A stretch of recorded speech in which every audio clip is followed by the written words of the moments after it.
Hello students, मैं आदर्श Sharma highway engineering के lecture number 14 को लेकर आया हूँ। लेक्चर नंबर 14 में आज हम कुछ टेस्ट के बारे में पढ़ेंगे जो कि रोड एग्रीगेट जो टेस्ट हमारा होता है बेसिकली उससे रिलेटेड है। अभी पिछली वीडियो में हमने आपको क्या बताया था, सीबीआर टेस्ट के बारे में बताया था। सीबीआर टेस्ट जो होता है वो आपके सॉइल सबग्रेड से रिलेटेड होता है, तो वो चीज़ मैंने सीबीआर टेस्ट कंप्लीट करवा दी थी। आज हम कुछ और टेस्ट के बारे में पढ़ने वाले हैं जो होता है रोड एग्रीगेट, ठीक है ना, रोड एग्रीगेट के टेस्ट। तो इनके बारे में स्टडी करते हैं। Test of road aggregates.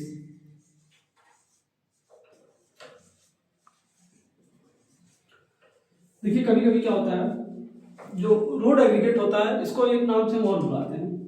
कभी कभी रोड एग्रीगेट को हम किसके नाम से बुलाते हैं, रोड मेटल। रोड मेटल, अब मेटल क्यों बुलाते हैं, क्योंकि एग्रीगेट हमारा क्या करता है, सड़कों के लिए मेटल जैसा बिहेव करता है। एग्रीगेट जो होता है हमारा सड़कों के लिए कैसा बिहेव करता है, मेटल की तरह। मेटल मतलब क्या, मेटल मतलब ये नहीं कि लोहा या ये नहीं कि स्टील, मेटल मतलब ये कि एक हार्ड सरफेस, एक ऐसा हार्ड सरफेस जो कि क्या करे, स्टेबिलिटी प्रोवाइड करे, ठीक है ना। तो इसलिए हम इसको क्या करते हैं, रोड मेटल या फिर रोड एग्रीगेट कहते हैं। तो हालांकि टेस्ट तो बहुत सारे टाइप्स के होते हैं, जैसे मैंने आपको बताया था टेस्ट दो तरीके के होते हैं, एक लैब टेस्ट होते हैं और दूसरा क्या से टेस्ट होते हैं, फील्ड टेस्ट होते हैं या इन सीटू टेस्ट होते हैं। तो टेस्ट तो बहुत सारे प्रकार के होते हैं, लेकिन कुछ बेसिक जो इंपॉर्टेंट टेस्ट है उनके बारे में पढ़ेंगे। जैसे हम पहले टेस्ट की बात करते हैं, क्रसिंग स्ट्रेंथ टेस्ट, ठीक है। पहला हमारा कौन सा टेस्ट है, crushing strength test. Crushing strength test, ये आपका पहला टेस्ट है, क्रसिंग स्ट्रेंथ टेस्ट, ठीक है। इसको हिंदी में बोलते हैं संदर्भ सामर्थ्य परीक्षण। दूसरे टेस्ट की बात करते हैं तो दूसरा टेस्ट हमारा होता है एब्रेशन टेस्ट। दूसरा टेस्ट क्या है हमारा, एब्रेशन टेस्ट। एब्रेशन टेस्ट को हिंदी में बोलते हैं अपघर्षण परीक्षण। अभी मैं जब इंडिविजुअल टेस्ट बताऊंगा तो उसके सारे डिटेल्स के बारे में बताऊंगा, अभी मैं सिर्फ इसको एक इंडेक्स के फॉर्म में लिख रहा हूं। नेक्स्ट टेस्ट की बात आती है तो इसको हम बोलते हैं इंपैक्ट या टफनेस टेस्ट। इंपैक्ट और टफनेस टेस्ट, इंपैक्ट और टफनेस टेस्ट, इसको हम हिंदी में बोलते हैं चीमरपन परीक्षण, ठीक है ना, चीमरपन परीक्षण इसको हम करते हैं, ठीक है। आगे हम बात करते हैं इसके बाद हमारा आता है साउंडनेस टेस्ट। क्या हमारा आता है, soundness test. Soundness test, soundness test के बारे में अगर हम बात करते हैं तो इसको हम बोलते हैं निर्दोषिता परीक्षण। क्या बोलते हैं, निर्दोषिता परीक्षण। साउंड टेस्ट के बाद अगर हम बात करते हैं तो हमारा आता है वाटर एब्जॉर्प्शन टेस्ट। नेक्स्ट हमारा आता है water absorption test. Water absorption test, ठीक है। वाटर एब्जॉर्प्शन टेस्ट की बात करें तो इसको बोलते हैं जल अवशोषण परीक्षण। मतलब जो एग्रीगेट है वो कितना जल को अवशोषित कर रहा है, ठीक है ना। नेक्स्ट जो हमारा परीक्षण आता है वो होता है specific density test. Specific density test, ठीक है।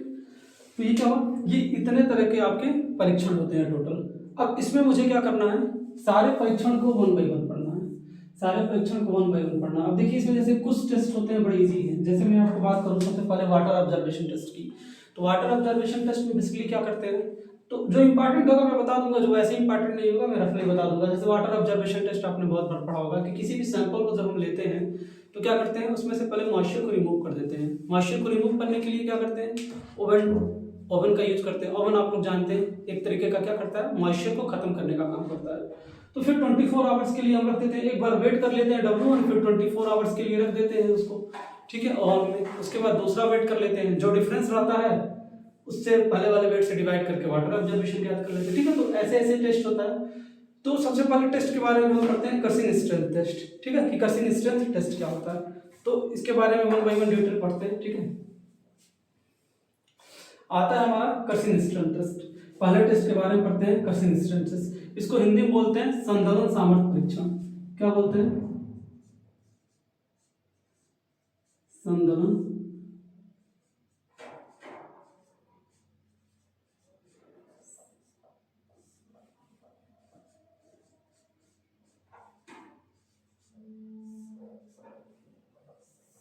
संदलन सामर्थ्य परीक्षण, ठीक है, इसको क्या बोलते हैं, संदलन सामर्थ्य परीक्षण। संदलन का मतलब क्या है, क्रशिंग है, ठीक है, ये अगर हम किसी चीज को क्रश कर रहे हैं तो क्रश करते समय क्या होता है, कितनी स्ट्रेंथ आती है। देखिए तो इसका मतलब क्या है, जो सड़क गिट्टी होती है ना, सड़क गिट्टी यानी रोड एग्रीगेट, तो रोड एग्रीगेट का स्ट्रेंथ फाइंड करने के लिए हमको क्या करना पड़ता है, संदलन सामर्थ्य परीक्षण करना पड़ता है। तो इसमें होता क्या, देखिए इसमें इस्पात का एक सिलेंडर होता है, मैं आपको एक डायमेंशन बना के दिखा देता हूँ, ठीक है ना। इस्पात का एक सिलेंडर होता है और एक प्लंजर होती है, और प्लंजर पे क्या होता है, एक रॉड होती है। तीन तरह के इसमें इक्विपमेंट्स होते हैं। सबसे पहले एक ये क्या होता है आपकी, एक इस तरह सिलेंडर होती है,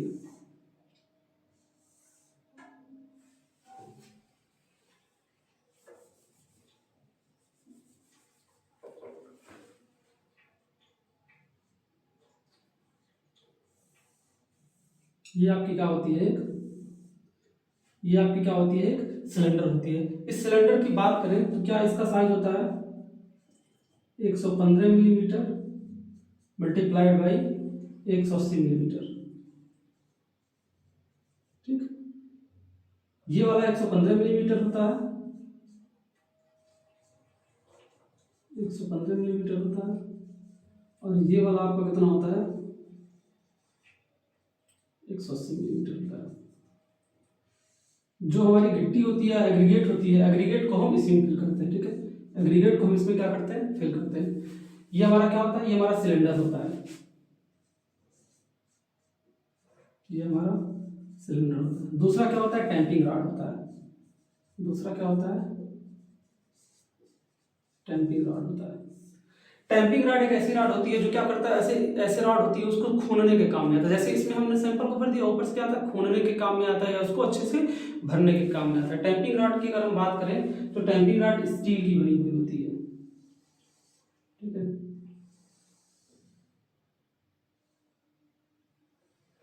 ये समझ लीजिए आपका क्या है, ये आपका टैंपिंग रॉड है। टैंपिंग रॉड के अगर साइज की हम बात करते हैं तो ये कितना होता है, ये 600 मिलीमीटर का होता है, 600 मिलीमीटर का होता है। ये 600 मिलीमीटर का होता है, और इसकी जो डायमीटर होती है वो 16 मिलीमीटर होती है। डायमीटर कितना होता है, 16 मिलीमीटर का डायमीटर होता है। इसके अलावा क्या होता है, इसके अलावा दो चीजें और होती हैं, एक हमारा सिलेंडर होता है और एक हमारा क्या होता है, प्लंजर होता है। ये हमारा क्या होता है, बाहर एक सिलेंडर होता है, फिर हमारा ये क्या होता है, सिलेंडर होता है। सिलेंडर के नीचे वाला जो सरफेस होता है ये क्या होता है हमारा, ये बेस प्लेट होता है। सिलेंडर के नीचे क्या होता है, ये हमारा क्या होता है, ये बेस प्लेट होता है, ठीक है। सिलेंडर के नीचे क्या होता है, ये बेस प्लेट होता है। बेस प्लेट ही क्या करता है, इसमें सहारा प्रोवाइड करता है, ठीक है। और ये पूरा हिस्सा क्या होता है, ये पूरा हिस्सा सिलेंडर का होता है,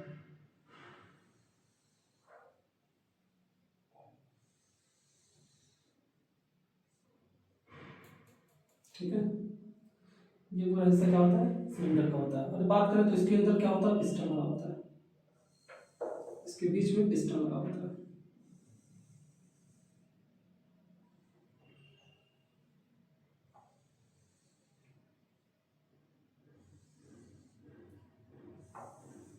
ये हमारा क्या होता है, ये हमारा पिस्टन होता है, ये हमारा पिस्टन होता है, और ये हमारा सिलेंडर होता है। सिलेंडर के बारे में मैंने आपको बता दिया। ये आपका क्या होता है, ये पिस्टन होता है, ठीक है। और लोड को कहाँ से लगाते हैं, ऊपर से लोड को लगाते हैं। इसके ऊपर क्या होता है, लोड लगाते हैं, इसके ऊपर हम लोड लगाते हैं, ठीक है। इसके ऊपर हम लोड लगाते हैं। तो इसके अगर हम प्रोसीजर की बात करें तो सबसे पहले इसमें क्या क्या किया जाता है, देखिए इसमें क्या किया जाता है, इसमें सबसे पहले क्या किया जाता है कि जो हमारी हाँ टैंपिंग रॉड वगैरह सारी चीजें मैंने आपको बता दी, ठीक है ना। इसमें सबसे पहले क्या किया जाता है, दो दो तरह की सीयू की यूज किया जाता है। इसमें क्या किया जाता है, दो तरीके का सीयू का यूज होता है, आईएसयू। आईएसयू सीयू माने क्या होता है, चलनी। सीयू माने क्या होता है, चलनी। घरों में देखते हैं आप, आटा को जब छानते हैं तो आटा को हम क्या करते हैं, सीयू करते हैं, कि मतलब उसमें जो बड़ी बड़ी गंदगी है वो बाहर रह जाए, और जो छोटी पार्टिकल से जो उसको पास कर जा रही है वो पास कर जाए। तो इसमें क्या होता है, आटा का जो फाइब्रस पार्ट होता है वो उसके ऊपर ही रुक जाता है और बाकी जो पतला वाला पार्ट होता है उससे पास हो जाता है। तो इसमें सबसे पहले दो आईएस सीप की आवश्यकता पड़ती है, एक 12.5 मिलीमीटर की, वाला क्या होता है 12.5 मिलीमीटर की, और दूसरी 10 मिलीमीटर की। तो इसी सीरियल में लगा लेते हैं, पहले 12.5 लगा लेते हैं, फिर 10 मिलीमीटर लगा लेते हैं। उसके बाद हम क्या करते हैं, गिट्टी को ले लेते हैं, गिट्टी को ले लेते हैं। गिट्टी को लेने के बाद ये देखते हैं कि 10 मिलीमीटर पे कितना रुक रहा है। 10 मिलीमीटर पर जितना भी सैंपल रुक जाता है उस 10 मिलीमीटर के सैंपल को ले लेते हैं। सैंपल आप कितना भी ले सकते हैं, आधा के लिए 1 kg, बस ये डिपेंड करता है कि ये सिलेंडर भर जाए, ये सिलेंडर लगभग भर जाए, ठीक है ना। तो उतना ही ले लेते हैं और इसको हम क्या करते हैं 3 लेयर्स में, ठीक है, सिलेंडर में क्या करते हैं 3 लेयर्स में, 3 लेयर्स में हम इसको भरते हैं। और एक लेयर को भरने के लिए 25 टाइम क्या करते हैं, टेम्परिंग करते हैं, ठीक है ना। 3 लेयर्स में भरते हैं और एक बार हम क्या करते हैं, रॉड से टेम्परिंग करते हैं। टेम्परिंग करने से क्या होता है कि इसमें गिट्टी अच्छे से बैठ जाता है। एक बार बैठ गया, फिर 25 बार करेंगे, फिर 25 बार करेंगे, तो ऐसे हम 3 लेयर में क्या कर लेते हैं, इसको टेम्परिंग कर लेते हैं। टेम्परिंग करने के बाद क्या करते हैं, उपरोक्त इसको हम क्या करते हैं, भर देते हैं। उसके बाद क्या किया जाता है, इस पे लोड लगाया जाता है, इस पे लोड लगाया जाता है। जो लोड की इंटेंसिटी होती है वो कितनी होती है, 4 टन पर मिनट, 4 टन पर मिनट। मतलब 1 मिनट में हम क्या करते हैं, 4 टन का लोड लगाते हैं। 1 मिनट में हम क्या करते हैं, 4 टन का लोड लगाते हैं, ठीक है ना। 4 टन का लोड लगाते हैं और उसके बाद क्या करते हैं, जितना भी यहाँ नीचे एग्रीगेट होता है इस एग्रीगेट को निकाल लेते हैं और एग्रीगेट को निकालने के बाद क्या करते हैं, 2.36 मिलीमीटर की छलनी से छान लेते हैं। 2.36 ISU से क्या करते हैं, इसको सीव कर लेते हैं। ISU से क्या कर लेते हैं, सीव कर लेते हैं। जो भी बुरादा इसके ऊपर बचा रहता है, जो भी बुरादा इसके ऊपर बचा रहता है, जो भी चीज बचा रहता है उसको हम मान लेते हैं, उसका वेट क्या मान लेते हैं, उसका वेट हम मान लेते हैं W2, ठीक है। उसका वेट क्या मान लेते हैं, W2 मान लेते हैं। और W1 किसका वेट होता है, W1 हमारा वेट होता है जो टोटल हमारा वेट होता है, ठीक है ना। जो टोटल हमारा सैंपल होता है, जो सैंपल इसमें भरे होते हैं उसका वेट क्या होता है, W1, ठीक है। यहाँ पे सैंपल का वेट कितना होता है, W1, और इसका वेट क्या होता है, W2, ठीक है। तो हमको क्रशिंग स्ट्रेंथ कैसे निकालना होता है, क्रशिंग स्ट्रेंथ निकालने के लिए हम क्या करते हैं,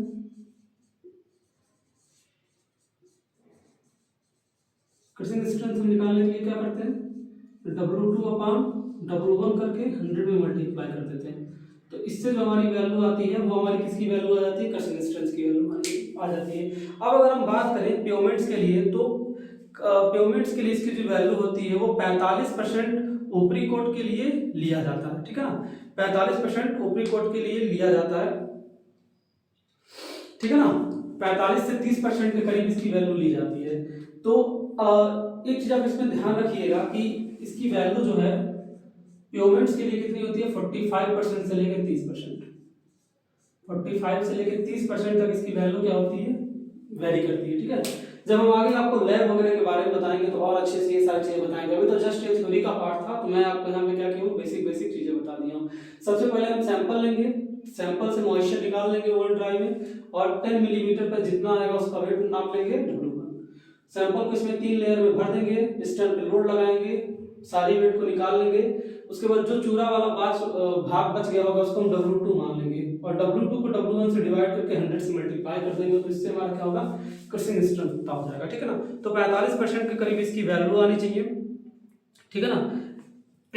तो 45% अगर होता है तो अच्छा है, 30% अगर होता है तो भी चल जाता है, मतलब 45 से 30 के बीच में लिया जाता है। तो ये आपका क्या हो गया, ये आपका पहला टेस्ट हो गया। और दूसरा टेस्ट जो होता है वो अपघर्षण परीक्षण होता है, ठीक है ना। दूसरा क्या होता है, अपघर्षण परीक्षण होता है। अपघर्षण परीक्षण भी बिल्कुल इससे सेम होता है, लेकिन उसमें हम क्या करते हैं, उसमें हम अलग इक्विपमेंट का यूज करते हैं, ठीक है ना। तो इसको आप नोट कर लीजिए, तो हम एब्रेशन टेस्ट के बारे में आपको बता देते हैं, ठीक है। ठीक है, मैं ये चीज कर रहा हूँ, आप लोग नोट कर लीजिएगा।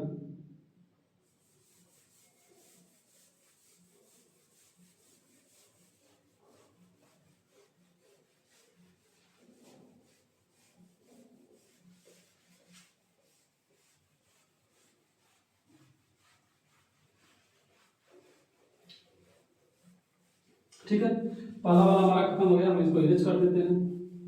दूसरा हमारा क्या आता है, अब्रेशन टेस्ट आता है। अब्रेशन टेस्ट को हम क्या बोलते हैं, अब्रेशन टेस्ट को हम बोलते हैं अपघर्षण परीक्षण।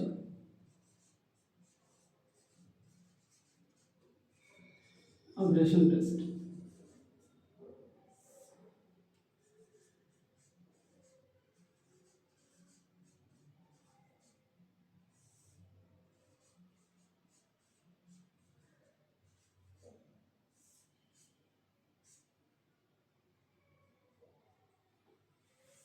एब्रेशन टेस्ट को हम क्या बोलते हैं? अपघर्षण परीक्षण।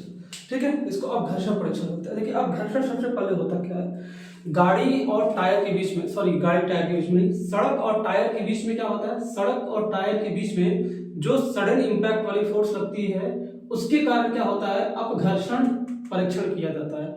जो टायर होती है और जो, जैसे ये रोड सरफेस है आपका, ये रोड सरफेस है और इस पे क्या है, गाड़ी की टायर है।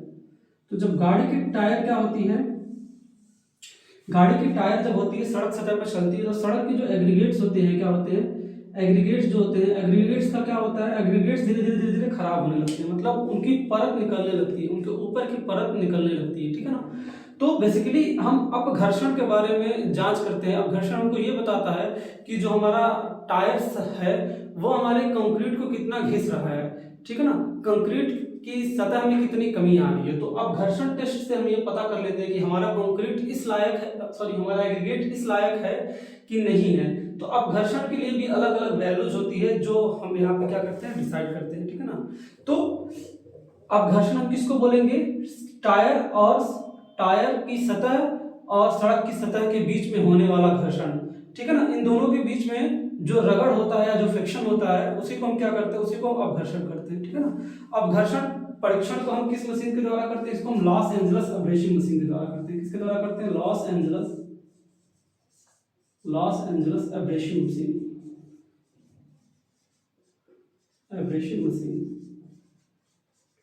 ठीक है, लॉस एंजलस एब्रेसिव मशीन के द्वारा हम क्या करते हैं, ये हमारा क्या होता है, ये हमारी मशीन होती है जिस मशीन के थ्रू हम इस टेस्ट को परफॉर्म करते हैं। देखिए जैसे मैंने पहले वाले टेस्ट में बताया था, सेम ये भी टेस्ट है, बस इसमें क्या हो गया है, इसमें इक्विपमेंट को हम चेंज कर दिए हैं। ठीक है ना, इसमें हम क्या करते हैं, इक्विपमेंट को चेंज कर दिए। तो बेसिकली होता क्या है, एक मशीन होती है इस तरह की, एक इस तरीके की क्या होती है, मशीन होती है, एक इस तरीके की मशीन होती है। ठीक है ना, ये मशीन क्या करता है, ये रोल करता है, ये आपका रोल करता है। ठीक है ना, ये आपका रोल करता है। तो इसमें भी हम सेम क्या करते हैं, इसमें भी हम सेम क्या करते हैं, 5 से 10 केजी एग्रीगेट। ठीक है ना, क्या करते हैं, 5 से 10 केजी एग्रीगेट, 5 से 10 केजी के एग्रीगेट को क्या करते हैं, सबसे पहले ओवन में सुखा लेते हैं, ओवन में ड्राई कर लेते हैं। ठीक है, ओवन में ड्राई कर लेते हैं। ओवन में ड्राई करने के बाद हम क्या करते हैं, ओवन में ड्राई कर लेते हैं। ड्राई करने के बाद हम इसको क्या करते हैं, इस मशीन में हम इसको खोल के क्या करते हैं, डाल देते हैं। इसको हम क्या करते हैं, मशीन में डाल देते हैं। पहले वेट कर लेंगे, मतलब इसका हम क्या करते हैं, पहले वेट कर लेते हैं। पहले जो यहाँ सैंपल रहता है इसका वेट कर लेते हैं, क्या, W1। उसके बाद फिर W1 को हम मशीन में डाल देते हैं। मशीन में डालने के बाद हम इसको क्या कर देते हैं, रिवॉल्यूशन कर देते हैं, या फिर हम इसको क्या करते हैं, मूवमेंट करना स्टार्ट कर देते हैं। इसको हम क्या कर देते हैं, घुमाना स्टार्ट कर देते हैं, राउंड लगाते हैं। ठीक है ना, क्या करते हैं, रिवॉल्यूशन स्टार्ट कर देते हैं। ठीक है, इसमें हम क्या कर देते हैं, रिवॉल्यूशन स्टार्ट कर देते हैं। और जब रिवॉल्यूशन स्टार्ट करते हैं तो इसमें क्या डाल देते हैं, चार्ज डाल देते हैं। देखिए चार्ज क्या होता है, लोहे की गेंद होती है। लोहे की इतनी बड़ी बड़ी गेंद होती है, लगभग 294 295 ग्राम की इसमें गेंद होती है। तो अलग अलग साइज के लिए अलग अलग है। जैसे अगर हम 5 से 10 केजी यूज कर रहे हैं, 10 केजी यूज कर रहे हैं तो 8 बार डालेंगे, 12 केजी यूज कर रहे हैं तो 10 बार डालेंगे। तो उसी हिसाब से हम इसमें क्या डालते हैं, बार डाल देते हैं। और इसको हम क्या करते हैं, इसको हम घुमा देते हैं। किस स्पीड से ये घूमता है, 30 से 33 रिवॉल्यूशन आरपीएम, मतलब 1 मिनट में 30 से 33 चक्कर लगाता है। और इसको हम लगभग 500 चक्कर घुमाते हैं, 500 आरपीएम, सॉरी 500 रिवॉल्यूशन हम इसको घुमाते हैं, 500 रिवॉल्यूशन। हम 500 रिवॉल्यूशन इसको घुमाते हैं। देखिए कोई जरूरी नहीं है 500, ये चेंज हो जाता है किस पे, एग्रीगेट से चेंज हो जाता है कि एग्रीगेट की वैल्यू हम ज्यादा ले रहे हैं, एग्रीगेट की वैल्यू हम कम ले रहे हैं, तो उससे ये क्या हो जाता है, उससे चेंज हो जाता है। और मैंने आपको क्या बताया, चार्ज इसमें बाल्स जो होते हैं, लोहे की बाल्स होते हैं, 8 से 10, 8 से 12 बाल्स होती है, 8 से 12 बाल्स के बीच में होती है। ठीक है ना, 8 से 12 बाल्स के बीच में होती है। तो अलग अलग अपनी आवश्यकता के अनुसार हम उसको क्या करते रहते हैं, चेंज कर लेते हैं। ठीक है ना, अब उसके बाद क्या करते हैं, जैसे ही बाल इसमें घूमता है तो क्या हो जाता है, सैंपल बिल्कुल चूरा बन जाता है सैंपल का। तो इसमें से हम क्या करते हैं, सैंपल को निकालते हैं। इसमें से हम सैंपल को निकालते हैं। सैंपल को निकालने के बाद क्या करते हैं, 1.70 मिलीमीटर से इसको हम क्या कर लेते हैं, सीव कर लेते हैं। 1.7 मिलीमीटर 1.70 मिलीमीटर ISU से क्या कर लेते हैं, सीव कर लेते हैं। ISU से सीव कर लेते हैं। और उसके बाद जो इसका चूरा होता है, जो इसके बाद इसका चूरा होता है, इसका क्रस्ट जो होता है, ठीक है ना, इसका क्रस्ट पार्ट जो होता है, क्रस्ट पार्ट जो होता है इसका वेट कर लेते हैं और इसको हम क्या मान लेते हैं, W2 मान लेते हैं। W1 किसको माना था, जो सैंपल हमने इसमें डाला था, जो भी हो 5 किलो 10 किलो जो भी हो, और इसका चूरा जो भी आया हो 200 ग्राम 300 ग्राम 400 ग्राम। तो एब्रेसिव वैल्यू ज्ञात करने के लिए एब्रेसिव, ठीक है, एब्रेसिव वैल्यू ज्ञात करने के लिए हम क्या करते हैं, एब्रेसिव वैल्यू ज्ञात करने के लिए हम क्या करेंगे, सबसे पहले होता है चलनी से पारित भार। चलनी से पारित भार मतलब W2, फिर होता है W1 और इसको क्या कर देते हैं, 100 से मल्टीप्लाई कर देते हैं। जैसे ही आप 100 से मल्टीप्लाई करते हैं तो यहाँ से हमको क्या पता हो जाता है, हमको यहाँ से एब्रेसिव वैल्यू पता हो जाता है। तो एब्रेसिव वैल्यू जो होता है ये बिटुमन सर्किट के लिए या फ्लेक्सिबल रोड के लिए, ठीक है, किसके लिए, फ्लेक्सिबल पेवमेंट के लिए, फ्लेक्सिबल पेवमेंट के लिए कितना लेना चाहिए, 40% लेना चाहिए, ठीक है। फ्लेक्सिबल पेवमेंट के लिए कितना लेना चाहिए, 40% तक इसकी वैल्यू लेनी चाहिए, ठीक है। इस चीज को आप क्या होगे, इस चीज को आप अच्छे से समझ गए होंगे कि हम 40% इस वैल्यू को लेते हैं, ठीक है। और भी कई सारे टेस्ट होते हैं, ठीक है ना, इसको और भी कई मशीनों से ज्ञात किया जाता है, लेकिन जो सबसे कॉमन है वो लॉस एंजलस एब्रेसिव मशीन ही है, उससे हम इसको ज्ञात करते हैं, ठीक है ना। तो बाकी और सारी चीजें आपको नहीं जानना है, बहुत सारी चीजों के बारे में नहीं जानना, बस बेसिक आप इसी चीज के बारे में जानिए, इतना है, ठीक है ना। अब उसके बाद हमारा तीसरा परीक्षण बचता है क्या, इम्पैक्ट टेस्ट या टफनेस टेस्ट। ये भी सेम ही है, इम्पैक्ट और टफनेस भी सेम है, इसमें बहुत ज्यादा अंतर नहीं होता है। इम्पैक्ट और टफनेस में बहुत ज्यादा अंतर नहीं होता है। आप इसको नोट करिए फटाक इसको नोट कर लीजिए, तो मैं इम्पैक्ट टेस्ट के बारे में आपको बता दे रहा हूँ, ठीक है ना। इसको नोट कर लीजिए, आधे मिनट का टाइम है आपके पास।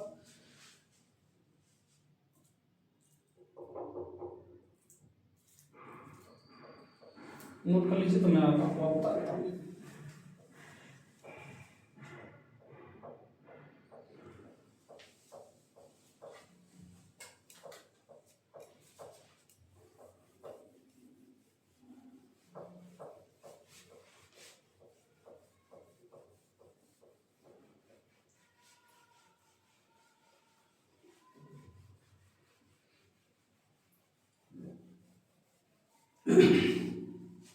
आगे हमारा आता है इम्पैक्ट टेस्ट। अगला हमारा क्या आता है, चीमरपन परीक्षण या इम्पैक्ट टेस्ट।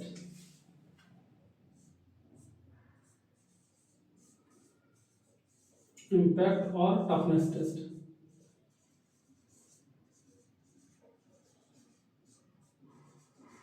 इम्पैक्ट और टफनेस टेस्ट यानी चीमर परीक्षण, चीमरपन।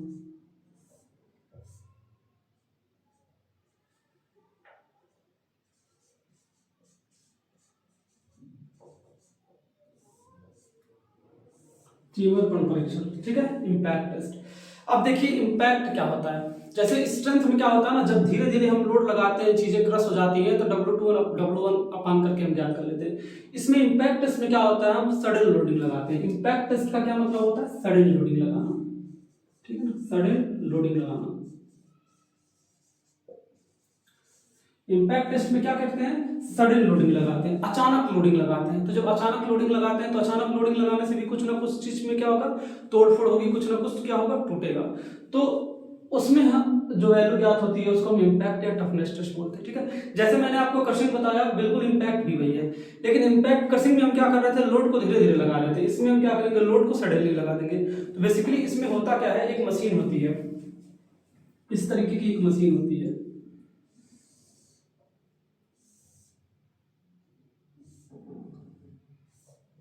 इस तरीके की एक मशीन होती है। और यहाँ पे क्या होता है हमारा, यहाँ पे हमारा क्या होता है, यहाँ पे हमारा कप होता है, जहां पे यहाँ पे हमारा कम कप होता है जहां पे हम एग्रीगेट को रखते हैं। यहाँ पे हम क्या करते हैं, एग्रीगेट को रख देते हैं। एग्रीगेट को हम क्या करते हैं, यहाँ पे रख देते हैं। और उसके बाद क्या होता है, यहाँ पे हमारा लोड होता है, ये हमारा क्या होता है, लोड होता है। लोड हमारा यहाँ पे कनेक्ट होता है। लोड हमारा क्या होता है, यहाँ पे एक छड़ के द्वारा कनेक्ट होता है यहाँ पे, यहाँ पे एक छड़ के द्वारा कनेक्ट होता है। जैसे इस छड़ को हम फ्री कर देते हैं, लोड हमारा क्या होता है, सडनली इस पे गिरता है। लोड क्या होता है, इस पे सडनली हमारा गिरता है। तो अगर हम बात करते हैं इसके डायमीटर की बात, सॉरी हाँ इसके डायमीटर की बात करते हैं, तो ये आपका क्या होता है 102 मिलीमीटर होता है। ठीक है, इसकी डायमीटर कितनी होती है, 102 मिलीमीटर की होती है। और अगर इसकी हाइट की बात करते हैं तो कितना होता है, 50 मिलीमीटर होता है। इसकी हाइट की बात करते हैं तो ये कितना होता है, 50 मिलीमीटर होता है। इसमें भी हम क्या करते हैं, सैंपल को पहले थोड़ा सा सैंपल को भरते हैं, थोड़ा सा सैंपल के बाद हम भरने के बाद क्या कर देते हैं सैंपल के भरने के बाद क्या कर देते हैं, इसको टेम्परिंग कर देते हैं। इसको भी मतलब हम क्या करते हैं, सेम 3 लेयर्स में भरते हैं, सेम 3 लेयर्स में भरते हैं और एक लेयर के लिए 25 टाइम टेम्परिंग करते हैं। 25 टाइम हम क्या करते हैं, 3 लेयर्स में भरते हैं और 25 टाइम हम क्या करते हैं, एक लेयर के लिए टेम्परिंग करते हैं। ठीक है ना, एक लेयर के लिए हम इसमें क्या कर देते हैं, टेम्परिंग कर देते हैं। और इससे पहले हम क्या करते हैं, 12.5 मिलीमीटर और 10 मिलीमीटर, सेम बिल्कुल वही है, कुछ भी डाटा नहीं, 12.5 मिलीमीटर और 10 मिलीमीटर से हम क्या कर लेते हैं, शिव कर लेते हैं। 10 मिलीमीटर पे जो रुकता है हम उसको क्या कर देते हैं, इसमें भर देते हैं। और उसका वेट कितना मान लेते हैं, उसका वेट हम W1 मान लेते हैं। समझ गए, सेम प्रोसीजर है। 10 मिलीमीटर पे जितना भी रुकता है उसको हम क्या कर लेते हैं, इसमें फिल कर देते हैं और उसका वेट कितना मान लेते हैं, W1 उसका मान लेते हैं। फिर क्या करते हैं, फिर इस लोडिंग को छोड़ देते हैं, यहाँ से इस लोडिंग को छोड़ते हैं। जैसे इस लोडिंग को छोड़ते हैं, इस पे सडन इंपैक्ट करता है। क्या करता है, इस पे सडन इंपैक्ट करता है। तो इसको कितनी बार गिराया जाता है, 15 बार गिराया जाता है। कितनी बार गिराया जाता है, 15 बार। और इसकी हाइट क्या होती है, इसकी हाइट होती है 380 मिलीमीटर। कितना होता है, 380 मिलीमीटर हाइट ऑफ फॉल। इसको क्या बोलते हैं, इसको बोलते हैं हाइट ऑफ फॉल। मतलब जितनी दूरी से गिरता है क्या होता है आपका, 380 मिलीमीटर होता है। और कितनी बार इसको गिराया जाता है, 15 टाइम्स। ठीक है, 15 बार गिराया जाता है। तो जैसे ही आपने ये 15 बार गिराया, इन चीजों को 15 बार गिराया, तो ये नीचे क्या होता है, सैंपल टूट जाता है। टूट जाता है मतलब छोटे छोटे पार्ट्स में टूट जाता है। तो इस वक्त सैंपल को क्या करते हैं, सैंपल को निकालते हैं। निकालने के बाद क्या करते हैं, 2.6 मिलीमीटर ISU से सीव करते हैं। मतलब 2.6 मिलीमीटर की छलनी से उसको छान लेते हैं। छानने के बाद जो इस पे रुक जाता है, जो इस पे रुक जाता है या रिटेन हो जाता है, इसका वेट हम क्या मान लेते हैं, W2 मान लेते हैं। W1 हमने किसका वेट माना था, जो 10 मिलीमीटर पे रुक गया था, जिसको हम इसमें भरे थे। W2 किसका वेट माना, जो इसमें चूरा बन गया, जो चूरा इसके ऊपर रुक गया, उसको हम क्या माने, W2। इंपैक्ट वैल्यू ज्ञात करने के लिए हम फिर क्या करते हैं, ठीक है, इंपैक्ट वैल्यू ज्ञात करने के लिए हम क्या करते हैं, W2 डिवाइडेड बाई W1 कर देते हैं और 100 का मल्टीप्लाई कर देते हैं, जिससे हमारा क्या होता है, इंपैक्ट वैल्यू पता हो जाती है। ठीक है, अगर हम मानते हैं तो सड़क की ऊपरी सतह के लिए, सड़क के ऊपरी सतह के लिए, टॉप लेयर के लिए, टॉप लेयर के लिए जो टफनेस की वैल्यू है वो कितनी होनी चाहिए, 45% होनी चाहिए। और जो टॉप लेयर से नीचे होता है उसके लिए कितना होना चाहिए, 30% होना चाहिए। ठीक है ना, मतलब आप ऐसे अगर कंफ्यूज हैं तो सिंपल वर्ड में समझ लीजिए, इसकी वैल्यू 30 से लेकर 45 के बीच में वेरी करती है। जो टफनेस इंपैक्ट की वैल्यू होती है, मैं यहाँ लिख देता हूँ, 30% से लेकर 45% तक वेरी करती है। अब टफनेस की वैल्यू क्या है, जितना कम रहेगा उतना अच्छा है। ठीक है ना, जितनी इसकी वैल्यू ज्यादा आएगी, सॉरी जितनी इसकी वैल्यू क्या होगी, कम होगी, ज्यादा नहीं होगी। ज्यादा होगा तो खराब हो जाएगा। जितनी इसकी वैल्यू कम आएगी वो इतना क्या होगा, टफ होगा। ठीक है ना, तो इसीलिए कहते हैं कि ऊपरी वाली सरफेस के लिए 30 लेते हैं। और समझ लीजिए अगर आपको 45 भी आ जाता है तो ठीक है, कोई दिक्कत नहीं है। लगभग अभी मैंने जो आपको तीनों टेस्ट बताया ना, उस तीनों टेस्ट में अप्रोक्सीमेटली ऐसे ही कुछ डाटा चलता है, ऐसे ही कुछ डाटा आपका चलता है। तो मैंने आपको जो बाकी टेस्ट दो बताए हैं वो भी सेम कॉन्सेप्ट है, same formula, W21/W1 multiply by 100, बस मशीन चेंज हो जा रहा है। इसमें हम क्या करते हैं, इंपैक्ट मशीन का यूज करते हैं। इसके पहले हम abrasive, Los Angeles abrasive machine का यूज कर रहे थे, और उसके पहले हम क्या कर रहे थे, पिस्टन और सिलेंडर का यूज कर रहे थे। ठीक है, इस चीज को फटाक से आप नोट करिए, काफी इजी चीज है। ठीक है, आप पढ़ेंगे एक बार समझ में आ जाएगी सारी चीजें। इसके बाद हम पढ़ाएंगे आपको साउंड टेस्ट। साउंड टेस्ट भी क्या होता है, काफी इजी और काफी बस 2 मिनट का टेस्ट है। इसको तब तक आप एक बार नोट कर लीजिए। अब हम आते हैं साउंड टेस्ट के बारे में। साउंड टेस्ट को हिंदी में क्या बोलते हैं, निर्दोषिता परीक्षण। ठीक है,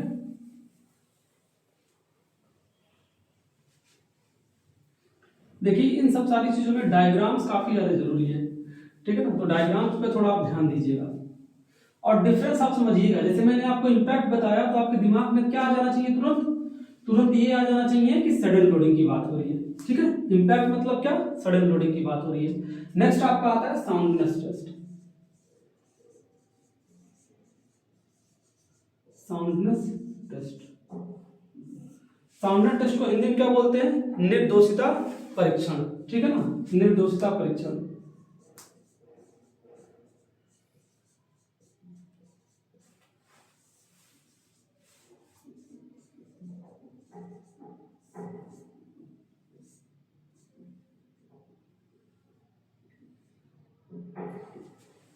इसको हम क्या बोलते हैं, निर्दोषिता परीक्षण। देखिए निर्दोषिता परीक्षण का मतलब क्या है, जैसे कि आप जानते हैं जो हमारा एग्रीगेट होता है, एग्रीगेट को अगर हम घर में यूज कर रहे हैं, चाहे सड़क में यूज कर रहे हैं, चाहे इसको हम कहीं भी यूज कर रहे हैं, तो बेसिकली होता क्या है, जैसे हमारे भारत की अगर हम बात करें तो भारत में मैक्सिमम जगहों पे जो एटमॉस्फेयर होता है वो चेंज होते रहता है।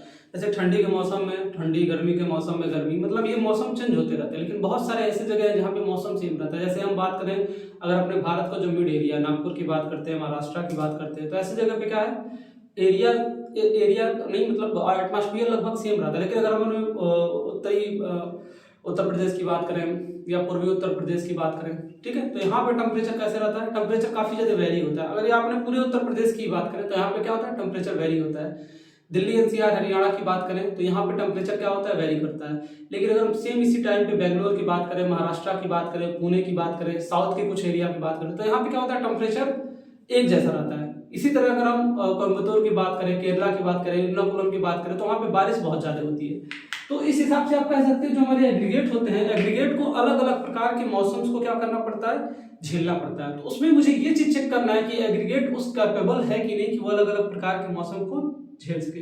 तो इसमें सबसे पहले क्या करते हैं, एग्रीगेट को सैंपल लेते हैं और एग्रीगेट की सैंपल को हम क्या करते हैं, ओवन ड्राई कर लेते हैं।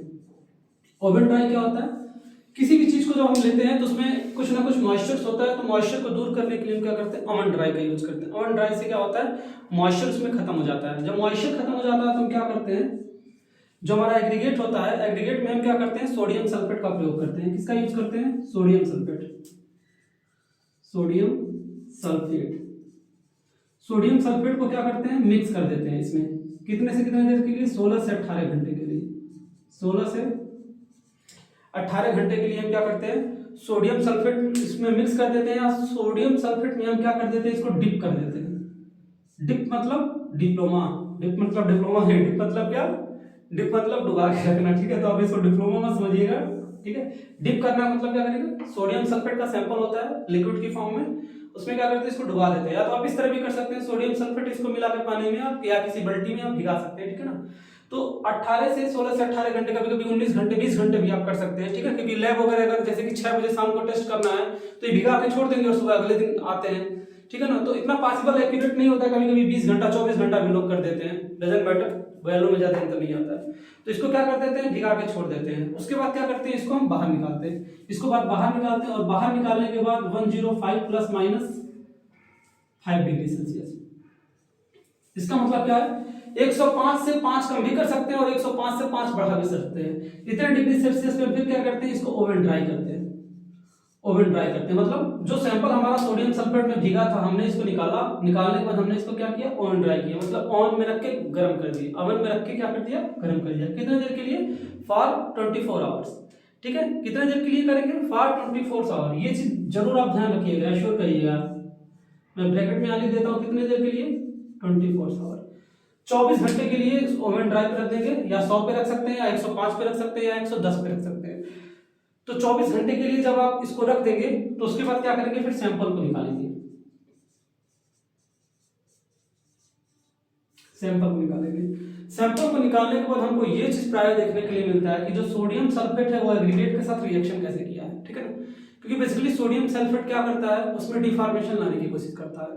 तो अगर आपका एग्रीगेट बहुत अच्छे क्वालिटी का है तो उसमें किसी भी प्रकार की डिफॉर्मेशन नहीं आएगी। अगर आपके एग्रीगेट में किसी भी प्रकार की बहुत ज्यादा टूट फूट नहीं हुई है, उसके वजन में बहुत कमी नहीं हुई है, तो आपको ये चीज समझ जाना चाहिए कि एग्रीगेट हमारा क्या है, काफी अच्छा है। या तो आप इस तरह भी समझ सकते हैं, अगर एग्रीगेट का W1 कुछ भी आया रहा हो और बाद में इसका वेट W2 कुछ भी आया रहा हो, इन दोनों का जो डिफरेंस है वो 12% से ज्यादा नहीं होना चाहिए। 12% से ज़्यादा नहीं होना चाहिए। 12% से ज़्यादा नहीं होना चाहिए मतलब W2/W1 अगर आप निकालते हैं, W2/W1 मल्टीप्लाई बाई 100 निकालते हैं तो इसकी वैल्यू क्या है, 12% से ज़्यादा नहीं होना चाहिए। 12% से ज़्यादा नहीं होना चाहिए। बेसिकली साउंडेड टेस्ट में क्या होता है ना, वो फूलता है। जब हम इसमें भिगा देते हैं सोडियम सल्फेट में तो वो फूल जाता है, और जैसे हम ट्राई करते हैं तो फिर वो श्रिंक हो जाता है। तो अगर किसी चीज को हम फुलाते हैं फिर बाद में श्रिंक करते हैं तो उसमें क्रैकिंग के चांसेस रहते हैं, क्रैक के चांसेस रहते हैं, टूटने का चांस रहता है, बीच में फूटने का चांस रहता है। तो ये चीज हम देखते हैं कि ये चीज नहीं हो रहा, और इस पूरे प्रोसेस को हम रिपीट कितनी बार करते हैं, 10 टाइम्स। कितनी बार करते हैं, 10 टाइम्स, और इसका एवरेज वैल्यू ले लेते हैं।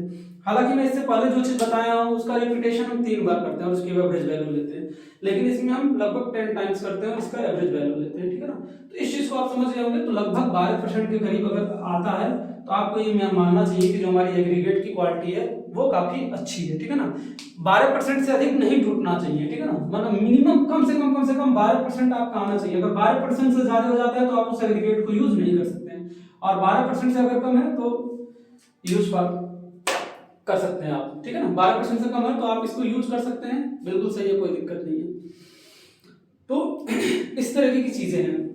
अब वाटर ऑब्जर्वेशन टेस्ट भी आपको यही बता देते हैं। वाटर ऑब्जर्वेशन बिल्कुल इसी का जैसे सेम है, कुछ करना ही नहीं है। वाटर ऑब्जर्वेशन का मतलब क्या है, जल अवशोषण परीक्षण। तो जल अवशोषण परीक्षण में क्या करते हैं, चलिए सैंपल को लेते हैं, उसका वेट कर लेते हैं W1। वेट करने के बाद 24 आवर्स में क्या करते हैं, 24 आवर्स के लिए हम इसको डिप कर देते हैं, किसमें, डिप कर देते हैं वाटर में। कैसा वाटर होना चाहिए, पीने वाला पानी होना चाहिए, पोर्टेबल वाटर होना चाहिए। 24 घंटे के लिए इसमें डिप कर देंगे। 24 घंटे के बाद सैंपल को निकालते हैं और फिर क्या करते हैं 105 ± 5 डिग्री सेल्सियस इतने देर के लिए, फिर क्या है 24 घंटे इसको भी मान लीजिए, 24 आवर्स क्या करेंगे, इस टेम्परेचर पे 4 आवर्स के लिए हम क्या करेंगे, इसको ओवन में रख देंगे। उसके बाद क्या करेंगे, फिर इस सैंपल को बाहर निकालेंगे। फिर हम क्या करते हैं, सैंपल को बाहर निकालते हैं। इस सैंपल का वेट कर लेते हैं W2। तो जाहिर सी बात अगर इधर 2 किलो रहा होगा, 4 किलो, 6 किलो रहा होगा, तो हम ये नोट कर लेते हैं कितनी कमी आई है, सैंपल में कितनी कमी आई है। कितनी कमी का क्या मतलब, W2 - W1 कर लेते हैं, W2 - W1 कर लेते हैं। मतलब ये हम एश्योर कर लेते हैं कि भार में कितनी कमी आई है, सॉरी कमी नहीं, भार में मतलब कमी मत कहिए, आप ऐसे कर लीजिए कितना डिफ्लेक्ट हुआ वैल्यू, बढ़ी या कमी जो भी वैल्यू कितना डिफ्लेक्ट हुआ है। हालांकि कम तो होगा नहीं, बढ़ेगा ही वैल्यू, तो कितना डिफ्लेक्शन आया वैल्यू में, डिफ्लेक्शन में लिख देता हूं, तो डिफ्लेक्शन में दोनों आ जाएगा, ज्यादा और कम। तो बेसिकली क्या होता है, वैल्यू ज्यादा ही बढ़ती है। आपको यहां से पता हो जाएगी कि वैल्यू कितनी बढ़ी है। जाहिर सी बात है कि कुछ ना कुछ तो मॉइस्चर में ऑब्जर्व किया होगा। तो भार में कितनी वृद्धि आई है, भार में जितनी भी वृद्धि आई होगी तो उसको हम मान लेते हैं W2। समझ लीजिए भार में वृद्धि कितनी आई है, W2। तो वाटर ऑब्जर्वेशन टेस्ट निकालने के लिए हम क्या करेंगे, फिर W2/W1 कर लेंगे और मल्टीप्लाई में 100 कर लेंगे, जिससे हमारा क्या होगा, वाटर ऑब्जर्वेशन की वैल्यू निकल जाएगी। ये देखिए गिट्टी होना चाहिए तो 6%, 0.6%, कितना 0.6%, मैक्सिमम 1%, 0.6%, मैक्सिमम 1%। उससे ज्यादा वैल्यू नहीं आना चाहिए, उससे ज्यादा वैल्यू ना आने का क्या मतलब, इतने से ज्यादा पानी नहीं सोखना चाहिए। अगर आपका एग्रीगेट 0.6% मिनिमम और मैक्सिमम 1% पानी सोखता है तो उस कंडीशन में हम कह सकते हैं कि जो आपका वाटर ऑब्जर्वेशन टेस्ट है वो सक्सेसफुल रहा और इसको हम कहीं भी यूज कर सकते हैं। लेकिन अगर इससे ज्यादा होता है तो एग्रीगेट को हम यूज नहीं कर सकते हैं, क्योंकि यहाँ पे भी हम दो चीज कर रहे हैं। पानी मतलब कम सोखता है, लेकिन अगर सोडियम सल्फेट की बात करें तो वो ज्यादा सोखता है, ठीक है ना। तो इतनी चीजें आनी चाहिए, इससे ज्यादा अगर ऑब्जर्व करता है तो फिर ये यूजेबल नहीं है, ठीक है ना। तो ये वाटर ऑब्जर्वेशन टेस्ट आप लोग तो बहुत पहले से फर्स्ट ईयर से ही पढ़े होंगे। ब्रिक का वाटर ऑब्जर्वेशन टेस्ट कितना आता है, 20% आता है, 15% आता है, सब ये सारी चीजें आप पढ़े हैं। तो आप समझ लीजिए ब्रिक की जगह आप यहाँ पे एग्रीगेट यूज कर रहे हैं, बस बिल्कुल इजी है। या तो आप कई बार ये सारी चीजें पढ़े होंगे। नेक्स्ट हम बताते हैं स्पेसिफिक डेंसिटी टेस्ट, ठीक है। अब देखिए कभी कभी क्या होता है ना, ये टेस्ट आपको लैब में तो करवाए जाएंगे। हालांकि मैं अभी जो पढ़ा रहा हूं मैं लैब का सारा टेस्ट बता दिया हूं। अब ये चीज बताने के बाद आपके सिलेबस में कोई टेस्ट नहीं हो जाएगा, ठीक है ना। अगर ये टेस्ट मैं बता देता हूं और एग्रीगेट की टेस्ट, बिटुमेन की टेस्ट बता देता हूं। मैंने आपको जैसे सॉइल सब्जेक्ट का टेस्ट बता दिया CBR, एग्रीगेट का टेस्ट बता दिया। एग्रीगेट के बाद अगर मैं आपको बिटुमन का टेस्ट बता दूं तो इसमें फिर आपका कोई भी टेस्ट बाकी नहीं रह जाता, ठीक है ना। जो मैं आपको बहुत बाद में बताने वाला था वो मैं चैप्टर 4 में ही कवर कर दिया हूं, ठीक है ना। तो इसके बाद आपका सारा लैब खत्म हो जाएगा। नेक्स्ट हम किसकी बात करते हैं, स्पेसिफिक डेंसिटी टेस्ट की। स्पेसिफिक डेंसिटी टेस्ट,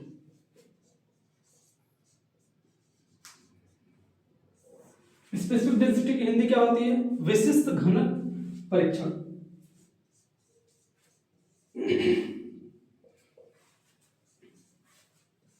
विशिष्ट घनत्व। अच्छा, घनत्व या डेंसिटी का मतलब क्या है? डेंसिटी का क्या मतलब है? डेंसिटी ये बताता है कि कौन सी चीज कितनी पास पास रखी हुई है। मतलब कम जगह में ज्यादा चीजें रख दी गई हैं तो डेंसिटी ज्यादा है, कम जगह में कम चीजें रखी गई तो डेंसिटी कम है। समझ गए ना कहने का सेंस? तो कोई चीज भी कितना डेंस है, कोई चीज कितना डेंस है, ये हमारी किस चीज को बताता है, डेंसिटी को बताता है, ठीक है ना। जैसे हम बात करें वाटर की और तेल की बात कर लें, या आप मस्टर्ड ऑयल की बात कर लीजिए, तो मस्टर्ड ऑयल की डेंसिटी ज्यादा होती है। या आप हनी की बात कर ले तो हनी का डेंसिटी क्या होता है, ज्यादा होता है, क्योंकि उसके जो पार्टिकल्स होते हैं बड़े आपस में एडिशन के साथ चिपके रहते हैं। लेकिन वाटर में आपका इस तरह नहीं होता, आप कहीं पानी गिराएंगे तो पानी की बूंदें टूट के अलग हो जाती है क्योंकि उसकी डेंसिटी कम है, ठीक है ना। अब बताइए स्पेसिफिक डेंसिटी क्या होता है, विशिष्ट घनत्व क्या होता है। तो विशिष्ट में क्या होता है ना कि इस डेंसिटी की तुलना हम किसी और डेंसिटी से कर रहे होते हैं, तो इसी को हम बोलते हैं स्पेसिफिक डेंसिटी। जब एक किसी का कंपेयर हम किसी दूसरे डेंसिटी से कर रहे होते हैं उसी को हम क्या कहते हैं, उसी को हम स्पेसिफिक डेंसिटी कहते हैं। बेसिकली जो गिट्टी का स्पेसिफिक डेंसिटी आता है, एग्रीगेट की स्पेसिफिक डेंसिटी आता है, तो specific density of aggregate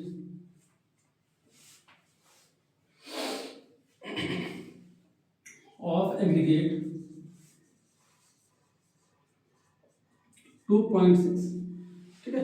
nominal कितना आता है, 2.6 आता है। ये वैरी करके कहां तक जाता है, 2.9 तक जाता है। तो जो इसकी डेंसिटी आती है वो 2.6 से लेकर 2.9 तक आती है।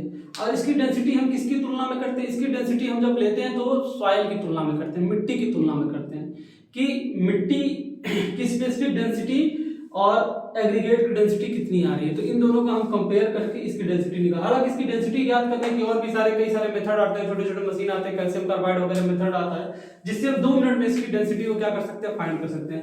लेकिन जनरली ये सब सारे टेस्ट आपसे पूछे नहीं जाते हैं। आपको 2 से 3 टेस्ट याद रखना है। पहला मैंने जो बताया था क्रशिंग, दूसरा मैंने बताया था लॉस एंजलस एब्रेविएशन वैल्यू, तीसरा मैंने बताया था टफनेस। तो ये 3 टेस्ट जो होते हैं आपके, यही 3 मेन टेस्ट हैं। और ये जो बाकी टेस्ट है ये आपको कभी पूछा वगैरह नहीं जाएगा क्योंकि ये सब बहुत कॉमन से टेस्ट है और इनके बारे में ऐसे कुछ लिखने के लिए आएगा नहीं। तो ये जो मैं 3 टेस्ट बताया था, एक क्या था, क्रशिंग वैल्यू था, ठीक है ना, एक आपका था क्रशिंग वैल्यू था, दूसरा क्या था, इंपैक्ट वैल्यू था, और तीसरा आपका क्या था, एब्रेशन था, एब्रेशन था। क्रशिंग कब होता है, जब लोड को धीरे धीरे लगा के गिट्टी का चूरा बनाते हैं।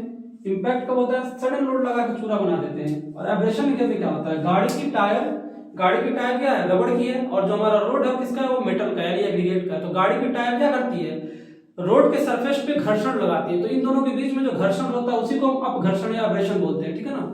2 सतहों के बीच में लगने वाला बल आपका क्या कहलाता है, घर्षण कहलाता है। और जब टायर, स्पेशली टायर और रोड के सतह के बीच में घर्षण लगता है तो उसको हम क्या बोलते हैं, अपघर्षण बोलते हैं, एब्रेशन बोलते हैं, या इसी को हम एब्रेसिव बोलते हैं, ठीक है। तो ये 3 चीज आप याद रखिएगा। ये 3 क्या होता है, काफी ज्यादा इंपॉर्टेंट होता है। बाकी स्पेसिफिक डेंसिटी वगैरह के बारे में आपको बहुत ज्यादा नहीं पूछा जाता है, ठीक है ना।